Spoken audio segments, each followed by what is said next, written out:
મિત્રો, આજે આપણે અમદાવાદની ભવન્સ કોલેજના પ્રાંગણમાં ઊભા છીએ, જ્યાં શબ્દોનું સન્માન આ એક બહુ અદ્ભુત શબ્દ છે. અને આ શબ્દ ક્યાંથી રચાયો? રમેશભાઈ પારેખ, જે બહુ લોકપ્રિય કવિ થઈ ગયા અને આખા દેશ દુનિયામાં તેમનું નામ છે, જેમને લઈને આજે અહીંયા પ્રોગ્રામનું આયોજન કરવામાં આવ્યું હતું. કેટલાક કવિઓ આપણી સાથે જોડાઈ ગયા છે. આપણે જાણીશું કે તેઓ શું કહેવા માગે છે. આપણો પરિચય શું છે? મારું નામ હિમાંશુ પટેલ છે. અદ્વૈત ઉપનામથી લખું છું અને મોટાભાગે ગઝલોમાં જ લખું છું. કેવા પ્રકારની ગઝલો તમે લખો છો, અથવા તમને કેવા પ્રકારની ગઝલો ગમે છે? મને ઇશ્કે હકીકી પ્રકારની ગમે છે, કે જેમાં ઈશ્વરનો ઉલ્લેખ હોય એ પ્રકારની ગઝલો હું લખું છું.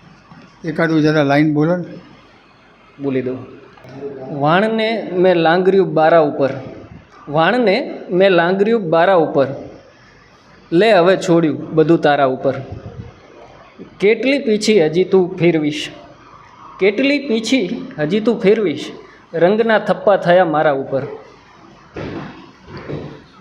નમસ્તે, મારું નામ બારીન દીક્ષિત અને હમણાંથી પદ્ધતિસર લખવાનું શરૂ કર્યું છે.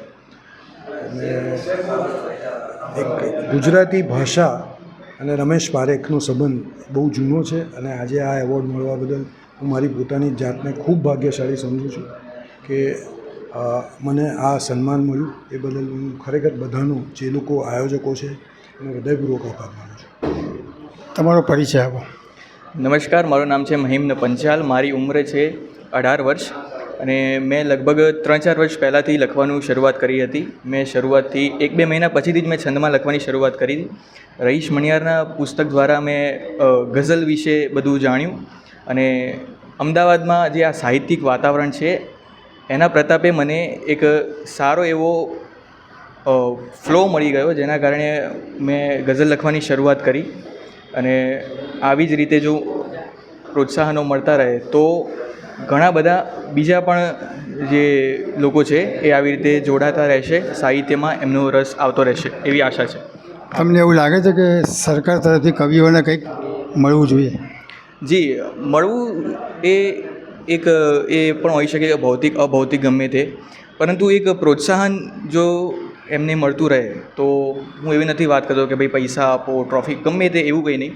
બસ એમના પાછળ ખભા ઉપર હાથ મૂકીને કોઈ એમની સાથે ઊભું રહે અને જો સરકાર ઊભી રહે તો ખૂબ જ સારી જ વાત છે. એમાં પણ તો બેશક એમાં સારો એવો ફ્લો આવી શકે છે.